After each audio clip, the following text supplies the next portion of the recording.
పల్నాడు జిల్లా వెల్దుర్తి మండలంలో ఇటీవలే ఆత్మహత్యకు పాల్పడ్డ మత్స్యకారుడు దుర్గారావు కుటుంబాన్ని మాచర్ల టీడీపీ ఇన్ఛార్జ్ జూలకంటి బ్రహ్మారెడ్డి పరామర్శించారు. దుర్గారావు స్వగృహానికి వెళ్లి అతని కుటుంబ సభ్యులకి 4 లక్షల రూపాయల చెక్కును అందజేశారు. పోలీసుల దాష్టికానికి బలైన దుర్గారావుని ఆత్మహత్యగా చిత్రీకరించినట్లు చెప్పారని ఆయన ఆరోపించారు.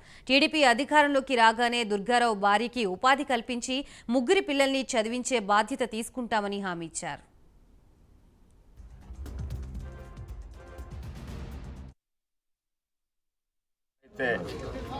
పోలీసుల దాష్టికానికి బలయ్యాడో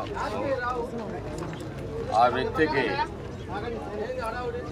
ఆత్మహత్యగా చిత్రీకరించారు. ఈ విషయం మీద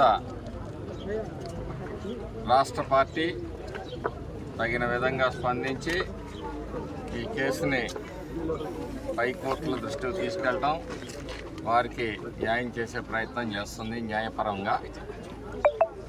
ఆ రోజు ఏదైతే పోలీస్ స్టేషన్ ముందు తెలుగుదేశం పార్టీ మాచర్ల నియోజకవర్గ ఇన్ఛార్జిగా ఏదైతే హామీ ఇచ్చానో 3 బిడ్డలకి తల్లికి తలా 1 లక్ష రూపాయలు ఆర్థిక సాయం ఈరోజు 9వ రోజు వారి పెద్ద కర్మ సందర్భంగా అందజేయటం జరిగింది.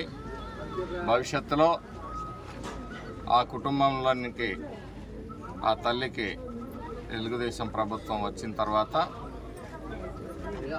ఉపాధికి అవసరమైన ఏర్పాట్లు చేస్తాం. అంతేకాదు ఆ 3 బిడ్డల్ని చదివించే బాధ్యత తెలుగుదేశం పార్టీ ఇన్ఛార్జిగా నేను బాధ్యతలు స్వీకరిస్తానని చెప్పేసి ఈ సందర్భంగా తెలియజేస్తూ తెలుగుదేశం పార్టీ ఎల్లవేళ